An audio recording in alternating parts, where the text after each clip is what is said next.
É isso aí. Fala, galera. Boa tarde, salve, salve. Sejam muito bem-vindos aí. Mais um bate-papo nosso acerca da legislação tributária aqui pelo Alfacom.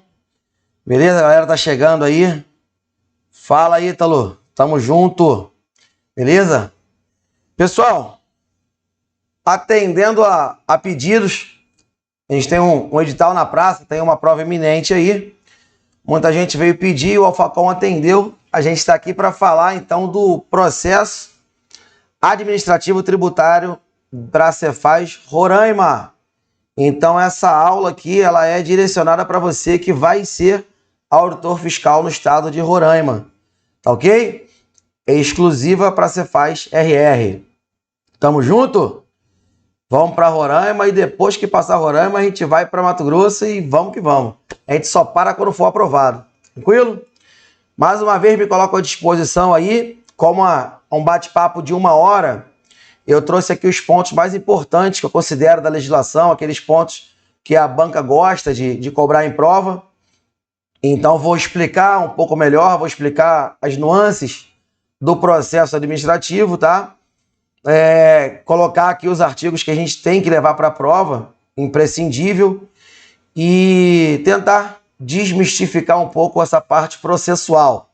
Sei que o direito material vocês têm estudado bem, a legislação do ICMS, e agora a gente vai ver a parte processual, né? Como é que se comporta aqui a lide, a resolução da briga, né? A eterna briga entre o contribuinte e o fisco. Tranquilo? Bom, o que é o processo administrativo? Antes de mais nada, eu gosto de conceituar, mas o processo administrativo é um procedimento instaurado dentro do próprio órgão fazendário, né? Dentro da Secretaria de Fazenda, para solucionar as lides, os conflitos. Então, no nosso linguajar normal, né? Um contribuinte, ele é autuado, ele recebe aquela cartinha de amor do fisco, né? Oi, você está me devendo alguma coisa, né? Alguma coisa em pecúnia. Alguma merda você fez. E aí o contribuinte fala assim, não, senhor, com todo respeito à vossa senhoria, mas eu não concordo com essa cobrança, não concordo com essa exação. E eu tenho o direito de me defender. Tenho. Desde lá dos primórdios da nossa Constituição Federal, no artigo 5º, é assegurado ao contribuinte, tá? A qualquer cidadão, na verdade, o direito ao contraditório e à ampla defesa, ok? Geralmente, as brigas são resolvidas no judiciário, né? Para que se evite ir para o judiciário, na seara tributária foi criado o processo administrativo, muito mais específico, né? Julgado por especialistas, representantes do contribuinte e representantes da fazenda, sempre de forma paritária, para que haja uma imparcialidade, tá? Um julgamento mais justo a ambos os lados. Ao Estado, né, que tem direito, a pretensão do direito ao crédito, e o contribuinte, que não pode ter o seu patrimônio expropriado sem que haja o devido processo legal. O devido processo legal é esse que está aqui regulamentado pelas leis e decretos que a gente vai ver. Tá ok? Então eu vou passar aqui, só para a gente concluir a nossa introdução. Boa tarde aí, Tati. Boa tarde, o Ítalo. Boa tarde os demais colegas aí, futuros auditores fiscais do estado de Rondônia. Desculpa, Roraima. Roraima, né? Então, o nosso tema de hoje está aí, processo administrativo tributário, que tem por base a Lei Estadual 72 de 94, está regulamentada pelo Decreto 856 de 94. Tá? Infelizmente, no estado de Roraima, a gente tem uma ambiguidade. O decreto não está atualizado com a lei. Então, a lei ela tem algumas alterações recentes, de 2018, e o decreto não foi atualizado. Portanto, vocês vão ver alguns pontos em que o decreto fala algo diferente do regulamento. Pelo princípio, né, da temporalidade, nós vamos levar para a prova a posição que está na lei, na lei e não no decreto. E eu vou mostrar para vocês, vou meter o dedo nessa ferida aí, tá? Para cutucar a CESP e a Secretaria de Fazenda. A gente sabe que o examinador está assistindo nossa aula agora, ou vai assistir daqui a pouco, quando a aula ficar gravada, porque ele não entende metade de parte que vocês entendem, tá? Então ele assiste a nossa aula para poder fazer menos burradas, certo? Então aqui a gente está no caminho certo para que a gente consiga gerar um entendimento e tenha menos celeuma lá na frente. Gente, antes de mais nada, eu preciso falar para vocês quais são as duas principais características, vantagens que existem do processo administrativo, tá? O processo administrativo, ao ser comparado com o processo judicial, ele leva algumas vantagens, não só por ser mais célere, mas basicamente por não ter custas. Ele é gratuito. Coloca isso na tua cabeça, o processo administrativo ele é gratuito, tá? Ele também tem duplo grau de jurisdição, então ele não perde para o judiciário em nada. E além de tudo, ele tem a grande cereja do bolo, é que ele suspende a exigibilidade da cobrança. Ele suspende a exigibilidade do crédito tributário, tá? Então, lá no judiciário, se o contribuinte quisesse contestar aquela cobrança, ele teria que fazer um depósito judicial para que possa suspender a exigibilidade do crédito. Aqui não. Aqui ele simplesmente tem que protocolar a impugnação, a sua defesa, de maneira tempestiva, certo? Dentro do prazo recursal, que é de 30 dias. Tranquilo? Então, feita a nossa introdução, vamos tratar aqui dos artigos que eu considerei mais importantes, mais prováveis que possam ser cobrados na nossa prova. Vamos lá. Então, PAT, aquele nosso assunto, tá? Eu trouxe aqui, gente, a base vai ser o nosso decreto, tá? Então, quando você vê algumas coisas pintadas de azul, é porque eu utilizei artigos da lei para complementar, porque estão mais atualizados que o decreto. Então, vamos, antes de mais nada, primeiro capítulo fala do contencioso, da competência do contencioso. Contencioso é o nome que a gente dá, tá, ao órgão de julgamento tributário. Sei que pode parecer meio feio esse nome, contencioso, mas ele é padrão em todos os estados, tá? Contencioso é o órgão de julgamento, o órgão de solução das brigas, das lides, tá? Qual é a competência desse órgão contencioso? Tá? Aqui, em última instância, é chamada de Conselho de Recursos Fiscais, tá?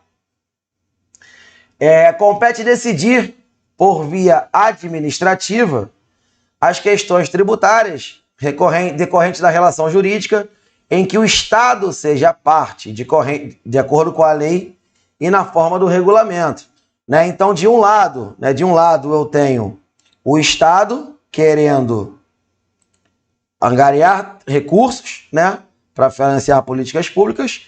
De outro lado, eu tenho o contribuinte tentando se defender, utilizando da sua ampla defesa de todas as provas lícitas que lhe couber, tá? Que lhe couber.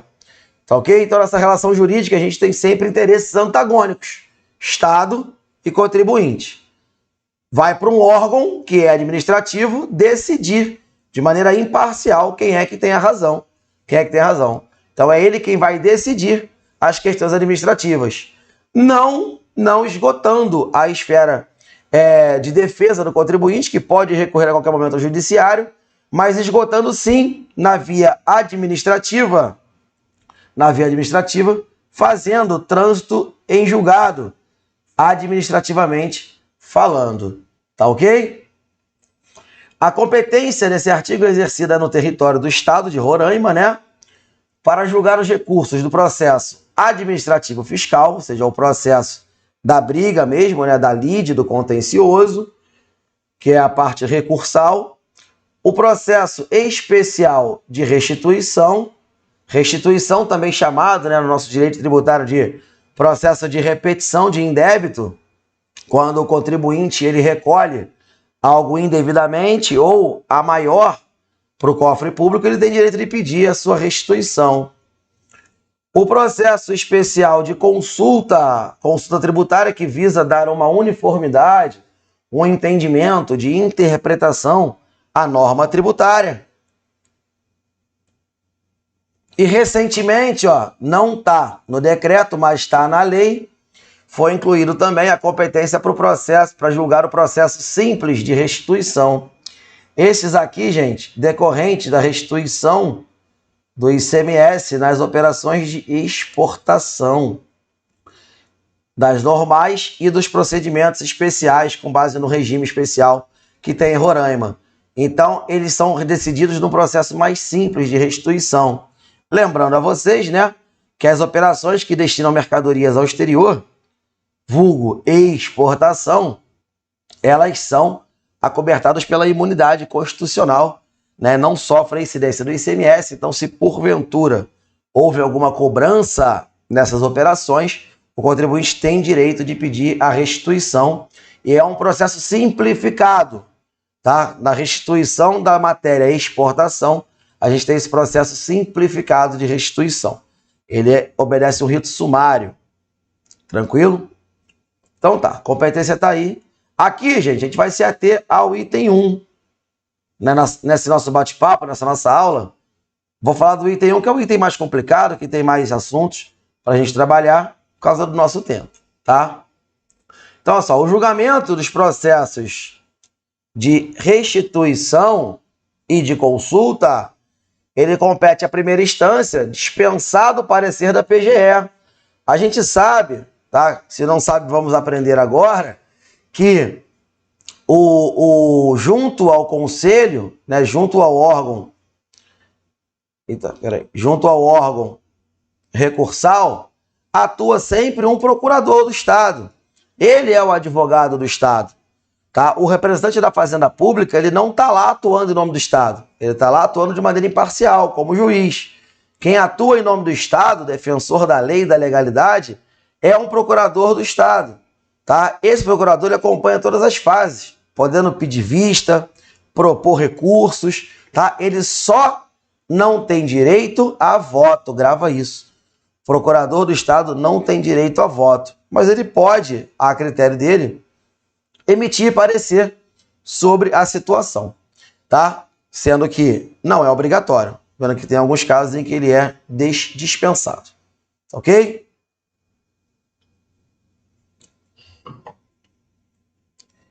Seguindo. Bom, o julgamento dos processos, ele compete, em primeira instância, ao chefe da divisão de procedimentos administrativos fiscais. Então, é um órgão de primeira instância, tá? É óbvio que não é o chefe da unidade que vai julgar. É ele quem distribui para os julgadores de primeira instância. Em primeira instância, gente, nós temos o julgamento, primeira instância, vou botar aqui, singular, que é feita por um auditor fiscal da Receita Estadual, tá? Então, em primeira instância, o julgamento ele é singular, feito por um único auditor, que é lotado na divisão de procedimentos administrativos fiscais. Já em segunda instância, a gente tem o Conselho de Recursos Fiscais, que aí sim é um órgão colegiado, ou seja, composto paritariamente por representantes da Fazenda Pública e representantes dos contribuintes, tá? E aí fala o artigo 2º. Além da competência originária prevista no artigo anterior, é cometido ao contencioso, através do CRF, editar provimento ao deliberar sobre matéria tributária de natureza processual. Então, além de julgar, o CRF também tem a competência para sumular, editar súmulas, que vão ter efeito vinculante sobre os órgãos de julgamento de primeira instância também e sobre a Câmara de Julgamento, tá bom? A representação do interesse do Estado será defendida pela PGE, como eu falei anteriormente. Então, a gente tem o duplo grau de jurisdição. Numa primeira instância, o processo é julgado de maneira singular por um único auditor. Caso caiba um recurso para a segunda instância, aí vai para a Câmara de Julgamento, lá do Conselho de Recursos Fiscais, e aí ele é julgado de maneira colegiada, tá? Composta pelos 8 conselheiros. Ok? Então, por enquanto, é esse o funcionamento do nosso conselho. Como é que é a estrutura dele? Bom, como eu já falei, o órgão de julgamento fica na capital, na Secretaria de Fazenda, lá em Boa Vista, na cidade que vocês vão morar daqui a pouquinho. Tendo como órgão de primeira instância a divisão de procedimentos administrativos fiscais, né? Em segunda instância, o Conselho de Recursos Fiscais, dentro dela a Câmara. É muito simples, não tem muito o que falar, não. Bom, o contencioso, né, o CRF, ele é dirigido por um presidente e tem um vice-presidente que vai vai substituir ele nas suas ausências. Isso aqui é importante para a prova, ó. O presidente do Conselho do Contencioso, ele é indicado pelo secretário, porém ele é nomeado pelo governador do estado, pelo chefe do Poder Executivo, é um cargo de confiança, tá, do governador do estado. E ele tem que ser funcionário da Cefaz fiscal de carreira, de reconhecida experiência em assuntos tributários, notória idoneidade moral, que vai ser nomeada por um mandato de 2 anos, tá? Permitida a recondução. O presidente e o vice-presidente se revestem na condição também de presidente e vice do Conselho, né, de Recursos Fiscais, quando tiver a sessão, sendo que apenas o presidente tem direito a voto, mas quando houver um empate. Então vocês vão ver que a gente tem 8 conselheiros, tá? E quando der empate, 4-4, aí o presidente vai lá e exerce o voto de qualidade. Então, mais uma dica aí, tá? O vice-presidente, ele não tem direito ao voto. Não tem direito ao voto, tá? A função dele, basicamente, é substituir o presidente nas vacâncias, tá bom? Então, vamos ver agora o que acontece nas câmaras. Nas câmaras não, né? Na Câmara. Olha aqui, aí começa a primeira celeuma.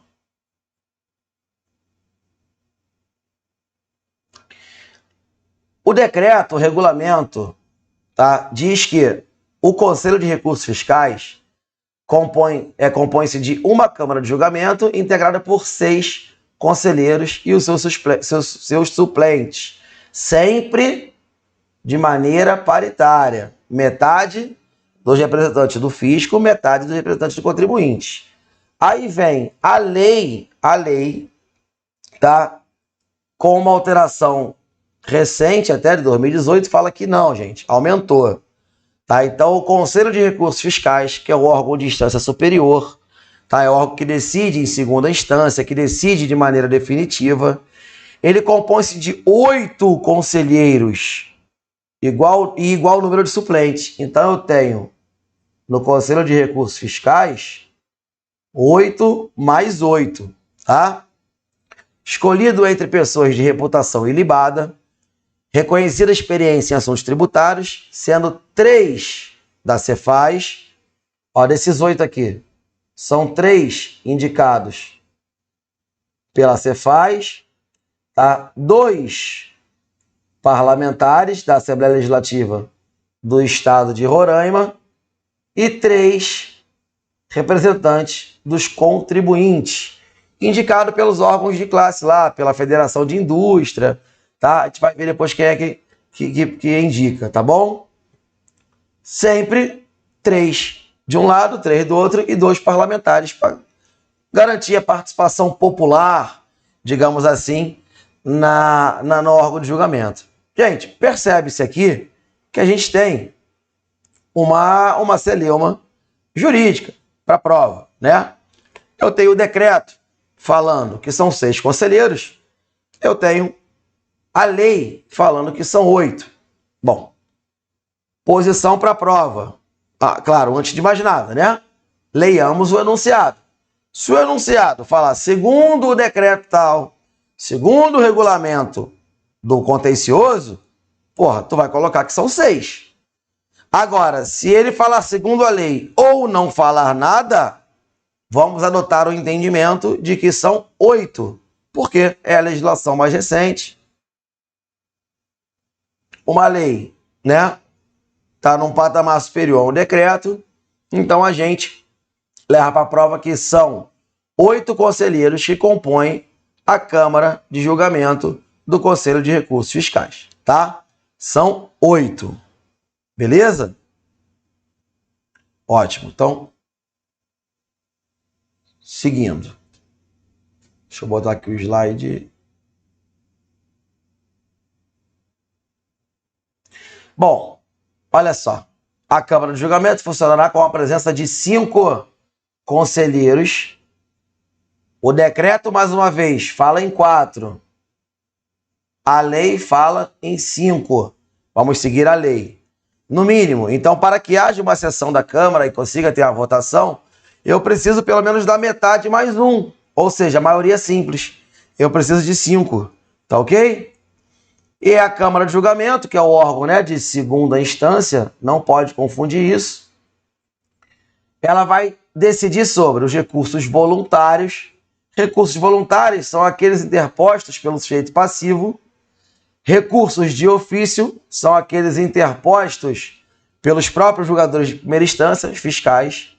E os pedidos especiais, grava essa palavra. Essa palavra também foi acrescentada agora pela lei em 2018, tá? Os pedidos especiais de restituição de tributos. Então, isso tudo aqui é decidido em segunda instância. Os recursos impetrados pelas partes e os pedidos especiais de restituição. Tranquilo? É a Câmara que vai decidir. Bom, sobre os atos processuais, gente, vamos lá. Antes de mais nada, todo ato processual tem que ter dado ciência aos contribuintes, ao sujeito passivo, a não ser os atos de mero expediente. Então, se eu fui lá, julguei um processo, seja lá qual for a decisão, se foi procedente, se foi improcedente, se foi parcialmente, toda decisão, todo ordenamento processual tem que ser dada ciência ao sujeito passivo. Eu quero um documento, eu quero um esclarecimento. Intima-se o sujeito passivo a prestar esse esclarecimento. E existem formas de se intimar. É isso que a gente vai ver, olha lá. A intimação é o ato pelo qual se dá ciência a alguém dos atos e termos processuais. Tá? Os servidores, os atos servidores, autoridades, julgadores, serão levados ao conhecimento dos interessados por meio da intimação ou simples comunicação.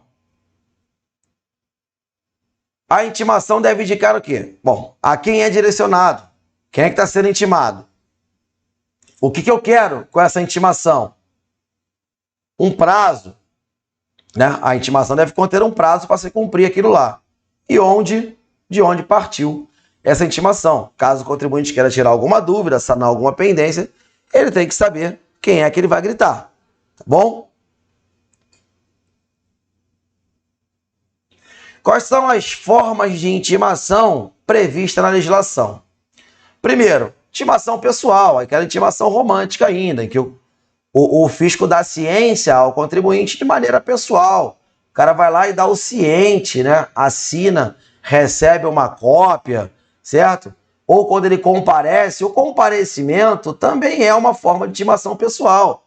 Quando o sujeito passivo ele vai à repartição para tomar vista de um processo ou simplesmente para resolver alguma pendência dele, e ele tem algum ato a ser intimado, o fisco aproveita o comparecimento espontâneo dele e dá a ciência de uma autuação, de uma intimação, de um pedido de esclarecimento. Tá ok? Quando o fisco não tem essa possibilidade, você vê que aqui há cuidado, isso aqui muda de estado para estado, então vamos prestar atenção. Aqui há uma hierarquia de formas, tá? A primeira e a segunda é por questão de oportunidade. Mas eu só posso utilizar a via postal se eu não tive sucesso na via pessoal. Então, não consegui dar ciência pessoal, ele não compareceu aqui à Secretaria de Fazenda, então eu vou mandar por correios, por via postal ou, romanticamente, por telegrama, tá? Com o aviso de recebimento. Com aviso de recebimento. Ah, não consegui mandar por via postal. Ah, e último caso, então, eu vou fazer publicar no Diário Oficial a citação por edital. O edital intimando, dando ciência ao contribuinte de algum ato processual. E aí, veja bem, isso aqui é o que está previsto no regulamento. A lei incluiu ainda também a forma de intimação por meio eletrônico. Também é considerada uma intimação pessoal, tá, gente? Ela entraria na primeira parte da hierarquia. Por quê? Até pelo baixo custo dela, né? Só que a gente envia uma notificação ao domicílio tributário eletrônico do sujeito passivo, tá? Ou manda e-mail magnético, um DVD, um CD, tá? Para o contribuinte tomar ciência dos autos. Qual é a vantagem do processo da notificação eletrônica? Reduz os custos, né? E é mais célere. Então, hoje, os processos dentro da Secretaria de Fazenda, eles são eletrônicos, né? As intimações são eletrônicas. Os processos são todos já digitalizados, a impugnação eletrônica, até para dar uma celeridade processual, para que facilite também a vida do julgador e do representante do contribuinte, tá? Do defensor. Lembrando que o contribuinte, o sujeito passivo, ele não é obrigado a constituir advogado no PAT. Ele pode se defender, pode ser o contabilista, pode ser o gerente dele, alguém que manja lá de legislação, de contabilidade. Não há necessidade, não há obrigatoriedade da presença de advogado no PAT, tá? Não há essa obrigatoriedade. Tranquilo?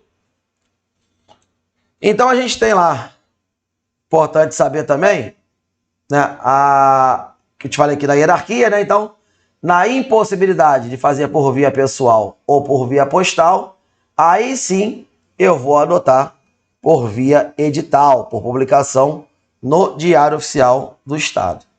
E o que cai na tua prova, gente? Cai na tua prova isso aqui, ó. Os prazos. Aqui eu tenho os prazos escritos na lei, mas eu fiz um quadrinho. Lembrando que o ciente do sujeito passivo não quer dizer que ele concorda com a autuação, quer dizer que ele tomou ciência e ali começa a contar o prazo para ele recorrer. Da mesma forma que se ele se recusar a receber, não implica nenhum agravante contra ele, ele não quer ser notificado, a gente tem outras formas de fazer isso. Agora, esse quadrinho aqui tu vai colocar no teu espelho. Você pode imprimir, colocar do lado do seu espelho, quando você estiver lá se pintando, se maquiando, a gente vai lá e pum, decora isso aqui, que isso aqui vai cair na tua prova. Olha aí, ó. Vai cair na sua prova e você vai lembrar de mim. Quando que se considera intimado, quando que se considera que deu a ciência ao sujeito passivo? Se for a ciência de maneira pessoal, na data em que ele foi lá e deu ok, né? Ó, tomei ciência, recebi cópia do termo, na data tal, e assinei.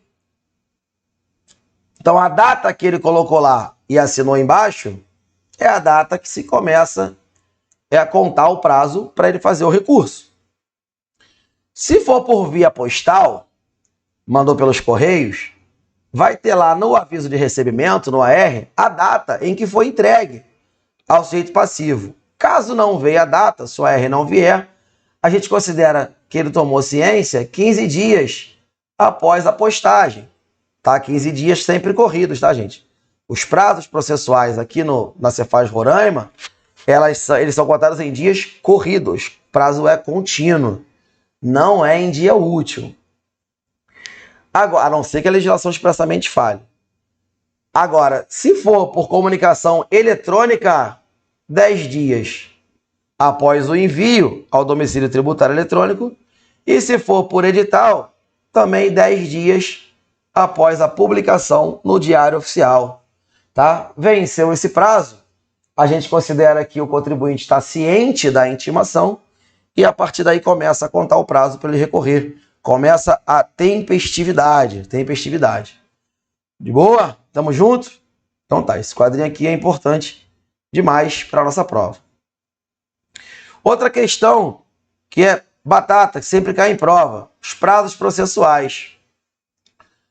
Eu não vou ficar lendo para vocês aqui todos os prazos, só quero chamar a atenção e vocês têm acesso a esse material.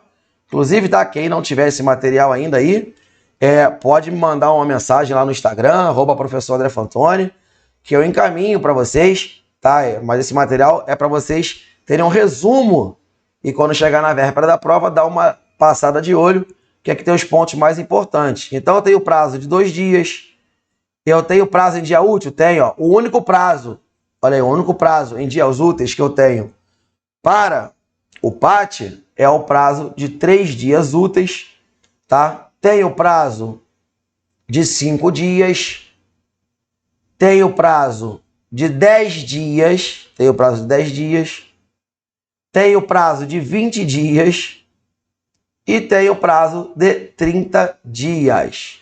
Então você vê que tem prazo pra cacete para decorar, tá? Prazo pra cacete para decorar. Ainda fala o seguinte, se mesmo assim tiver algum ato que não tenha um prazo previsto, o ato será praticado no prazo que for fixado pelo despacho, tá? Do próprio fiscal, do próprio julgador. Olha, ordinariamente, a gente pode determinar um prazo de até 3 dias, de repente, para fazer uma juntada, para prestar um esclarecimento, ou de maneira extraordinária, até 15 dias. Até 15 dias, tá bom? Não é 15 dias, é até 15 dias. Antes dos seus vencimentos, a requerimento da parte interessada, os prazos para impugnação ou recurso poderão ser dilatados. Então, olha só, o prazo recursal, via de regra, é de 30 dias, né? Eles podem ser dilatados por até metade, então por mais 15 dias. A critério e por despacho fundamentado, sempre fundamentado, né? Por quê? Todo ato administrativo ele deve ser motivado. Então a autoridade julgadora ela pode dilatar um prazo desde que haja algum motivo plausível, de alta relevância, uma causa fortuita de força maior, motivos que comprovem principalmente cerceamento de defesa. O cerceamento de direito de defesa, isso aqui é causa de nulidade processual. Então, se o contribuinte precisa de um prazo maior para se defender, utilizar a ampla defesa, o fisco concede, sob pena de gerar uma nulidade lá na frente. Quando o contribuinte alegar, pô, mas eu falei que o documento estava a caminho, a empresa com a qual eu transacionei, fizemos uma circularização e ela mandou para mim um documento. Esse documento é importante para anexar aos autos, tá? E o fisco não me deixou apresentar. Ou, eu moro no interior do estado, houve um caso fortuito, caiu uma árvore na rodovia, eu não consegui chegar à capital para apresentar, a defesa está pronta, então eu preciso de um prazo maior para poder apresentar a defesa. O fisco não aceitou. Gente, mas eu tenho direito de que de certo, aqui aprovado. Aí o contribuinte vai para o judiciário, ganha, gera ônus de sucumbência ao Estado. Então, para o Estado evitar esse tipo de prejuízo, tá? Para não ter o seu crédito cerceado, ceifado por cerceamento de direito de defesa, então pode a autoridade, desde que justificadamente, dilatar o prazo para o contribuinte apresentar o seu recurso, tá bom? Mas isso tem que ser requerido pela parte, fundamentado e autorizado pelo julgador. Beleza? Então, os prazos, via de regra, eles são contínuos, são contados em dias corridos. A gente exclui da contagem o dia de início e inclui o dia do vencimento, sendo que eles só podem se iniciar ou vencer em dia de expediente normal na repartição, na Cefaz. Ou seja, o contribuinte foi lá na sexta-feira, né, já está no sextor, tomando gegel de tarde, confraternização da firma, aí chega lá um correio com uma cartinha de amor para o contribuinte. Foi lá, recebeu, um auto de infração. Que desagradável, né? Acabou com o final de semana de muita gente aí. Mas calma, o que o chefe vai falar? Calma, nego velho, chega aí. Vamos se preocupar com isso só na segunda-feira. Por quê? Porque o prazo nem começou a contar.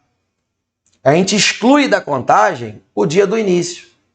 E o prazo só pode se iniciar a contagem em dias de expediente normal. Então, negão, só vai começar a contar o prazo na segunda-feira. Caso não seja feriado, né? Porque se for feriado, ainda vai ter que postergar para o próximo dia útil subsequente. Tá bom? Então, os prazos se iniciam e vencem apenas em dia de expediente normal. Ah, mas o meu prazo, eu contei aqui como é dia corrido, ele venceu no sábado. Gente, você pode protocolar até na segunda-feira, que é o próximo dia útil subsequente. Tá bom? Então, tem essas postergações aí pró-defesa. E como eu estava falando das nulidades, que enseja uma nulidade processual? Gente, são absolutamente nulos os atos praticados por autoridade incompetente ou impedida.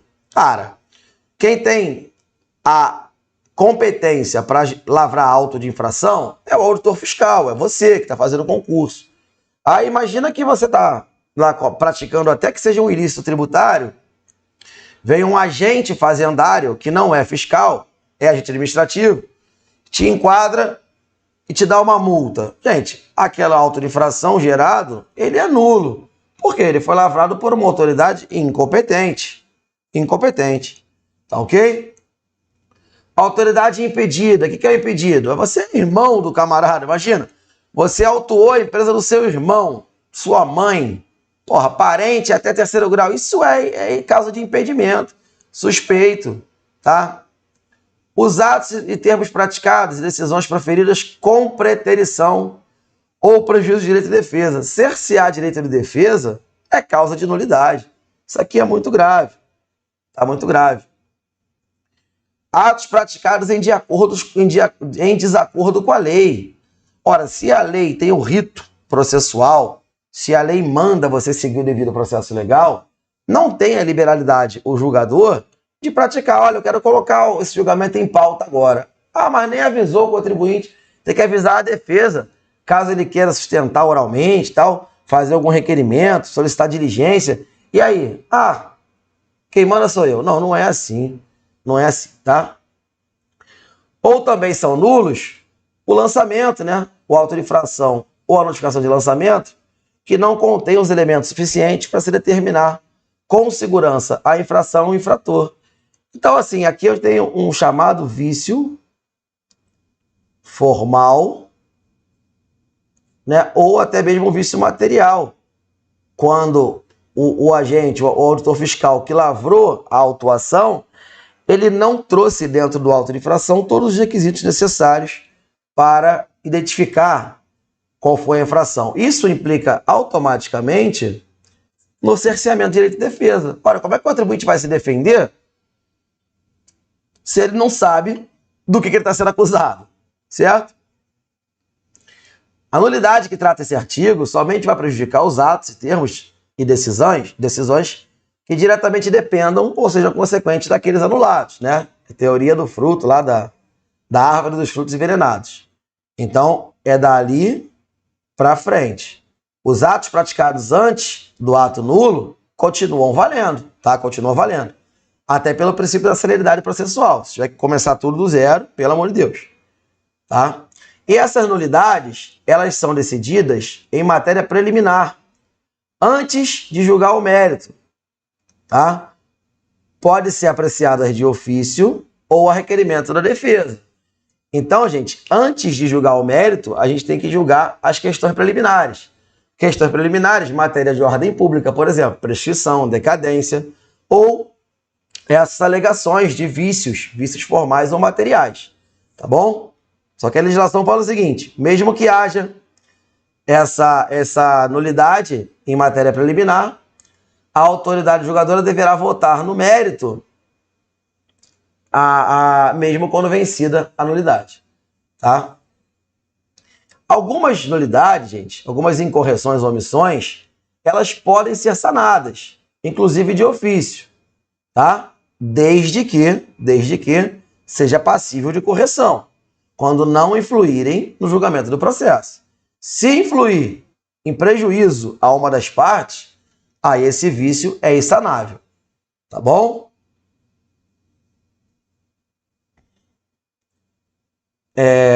Bom, aqui só um procedimento. Sim, beleza. Bom, do procedimento contraditório. Vamos lá. Formação do processo.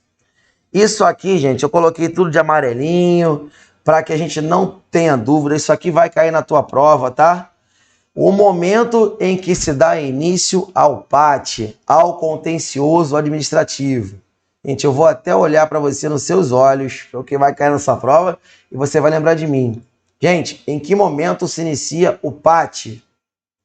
O PAT se inicia quando da impugnação tempestiva do crédito tributário.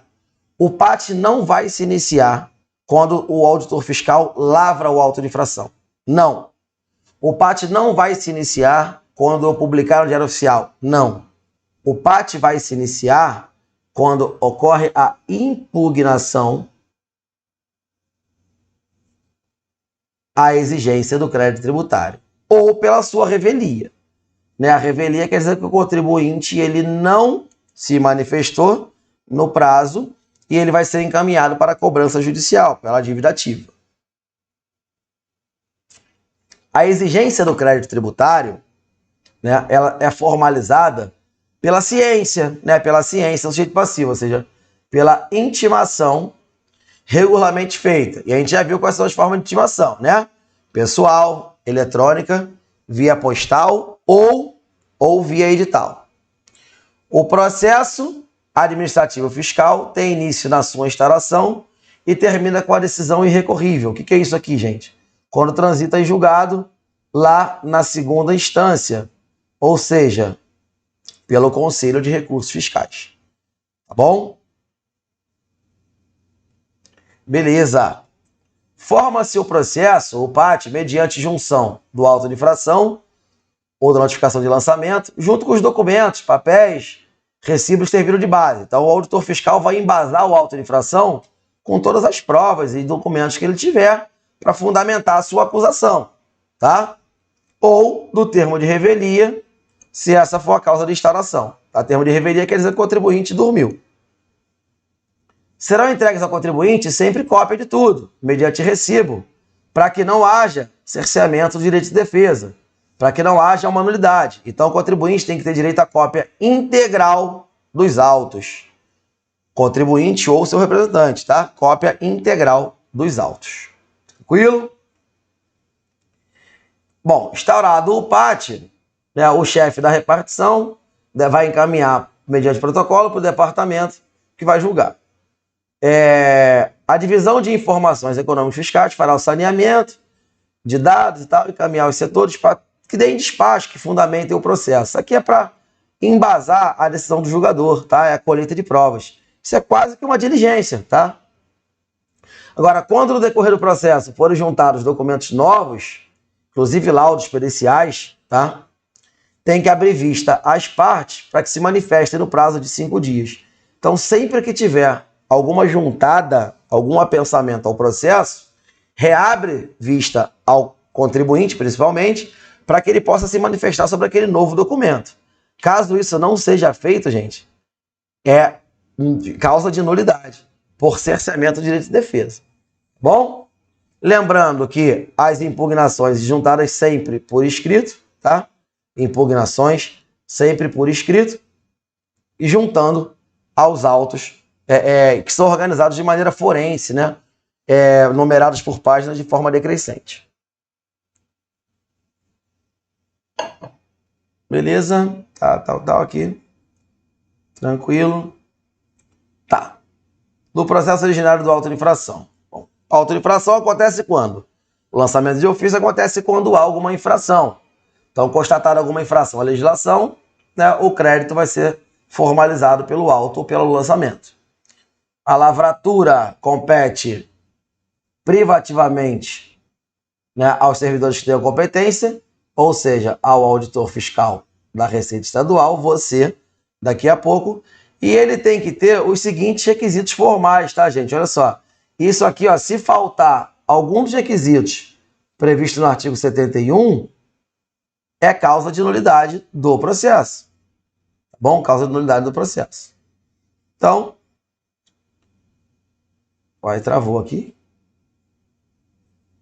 Volta, bebê. Deixa eu ver aqui o que aconteceu. Minha mesa travou, mas a gente vai continuar, vai dar certo aqui. Pode destravar a mesa, por favor. Acidente de percurso, porque minha mesa está travada, não está mais passando os slides. Deixa eu tentar aqui.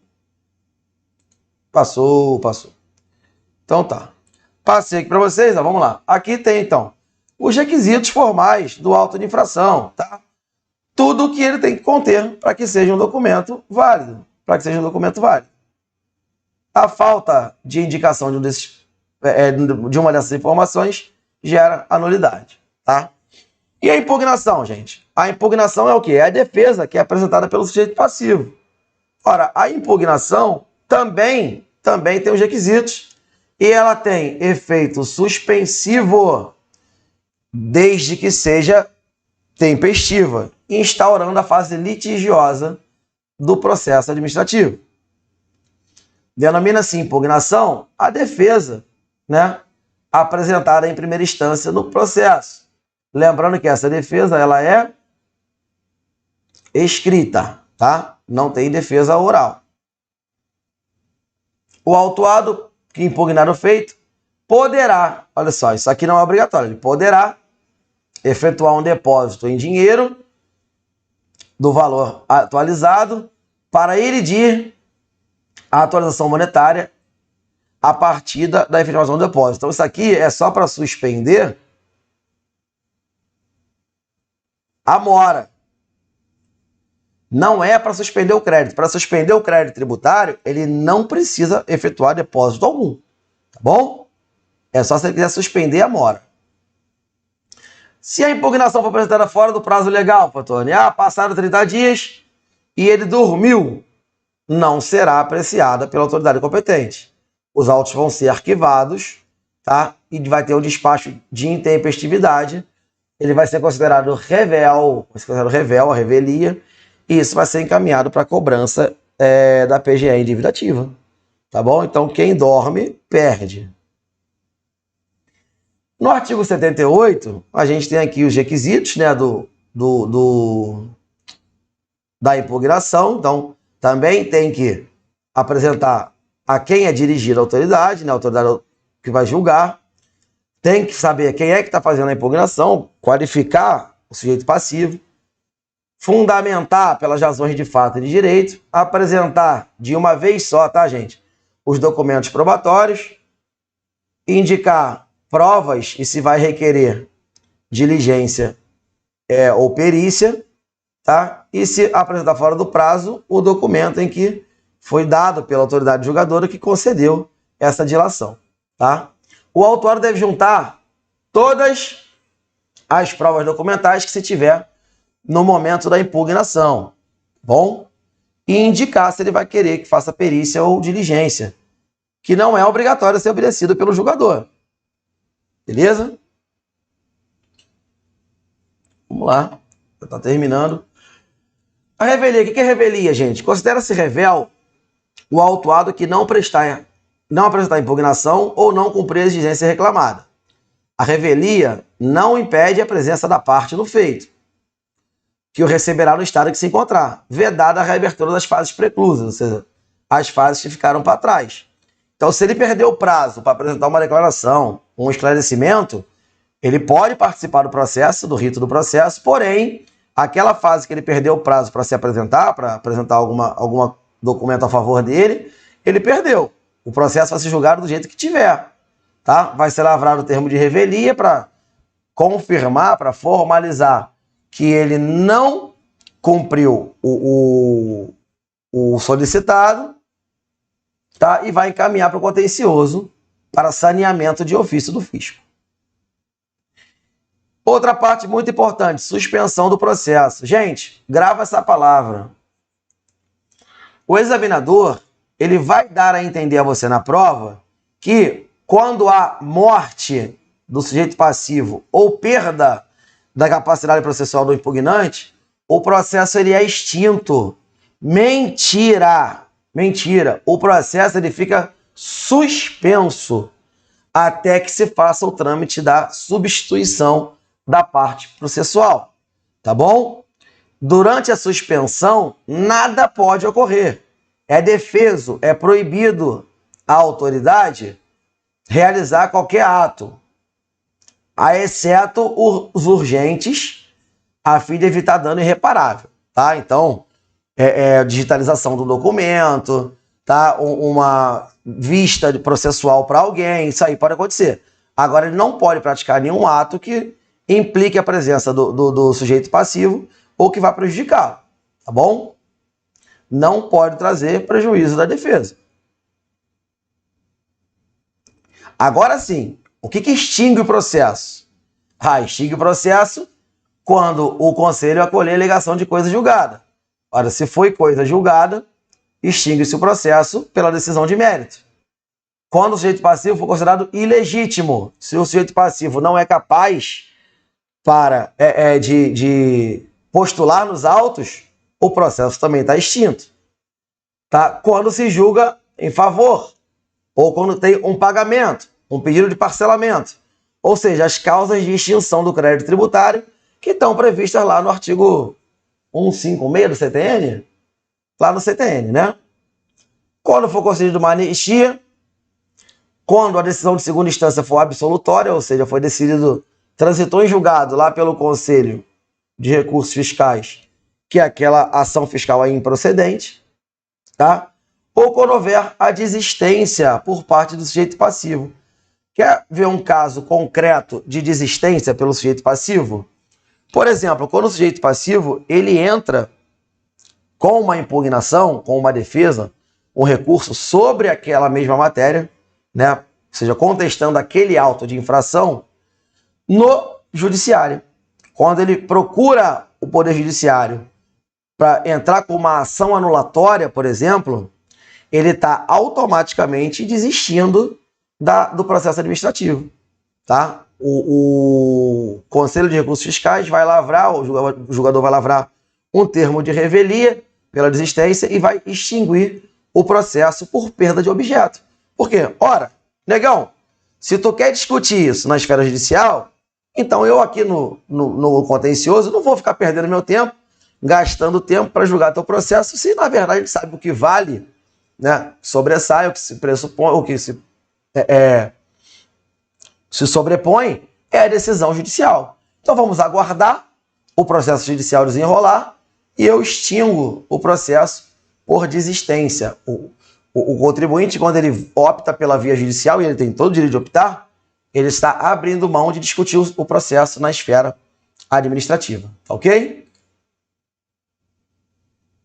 Então, ele importa a renúncia do direito de defesa e o recolhimento integral do crédito tributário, ou vai ficar com a saldo devedor lá, a conta devedora. Bom, gente, quais são os tipos de recurso que a gente tem? Bom, da decisão em primeira instância, a gente pode ter dois tipos de recurso, né? O recurso de ofício, que é feito pelo próprio auditor fiscal julgador de primeira instância, sempre com efeito suspensivo ou devolutivo, tá? Quando houver um julgamento a favor do contribuinte. Ou o recurso voluntário, que é feito pelo contribuinte quando a decisão de primeira instância for a favor da Fazenda Pública. Então, sempre que o julgador de primeira instância julgar pró-contribuinte, ele faz o recurso de ofício para a segunda instância. Quando o contribuinte tiver o recurso dele indeferido, ele faz o recurso voluntário para a segunda instância, certo? Então, aqui da divisão, né, do processo administrativo fiscal, que é de primeira instância, dessa decisão, cabe o recurso para o Conselho de Recursos Fiscais, onde a Câmara de Julgamento vai decidir em segunda instância. Ora, seja o recurso de ofício, seja o recurso voluntário, tá bom? O trâmite é exatamente o mesmo.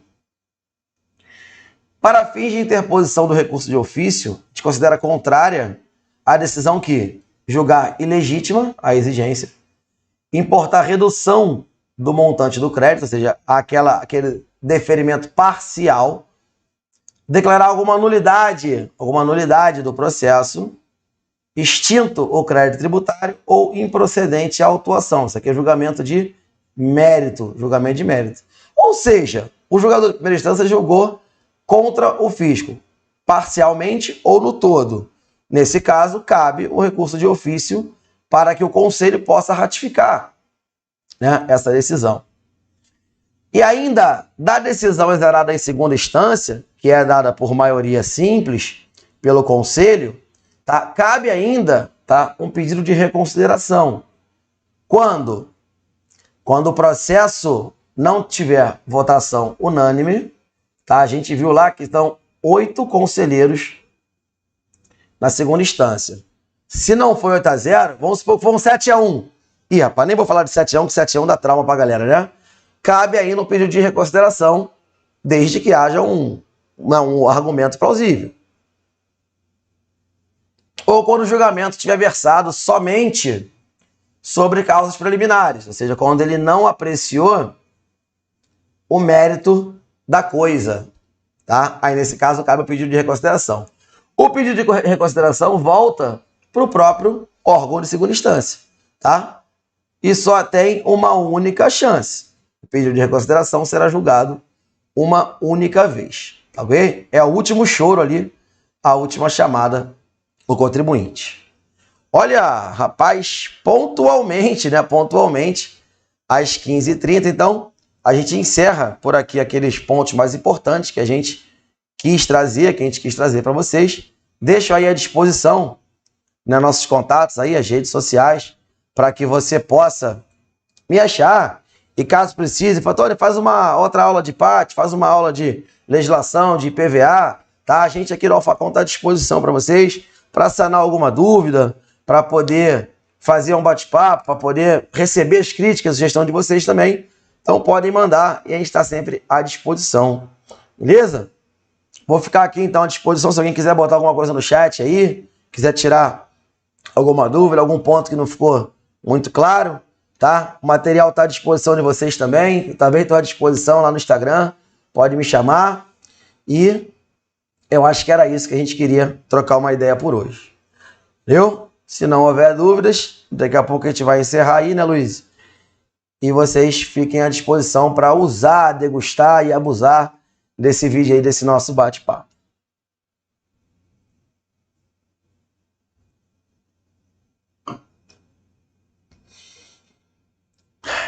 Valeu? Foi?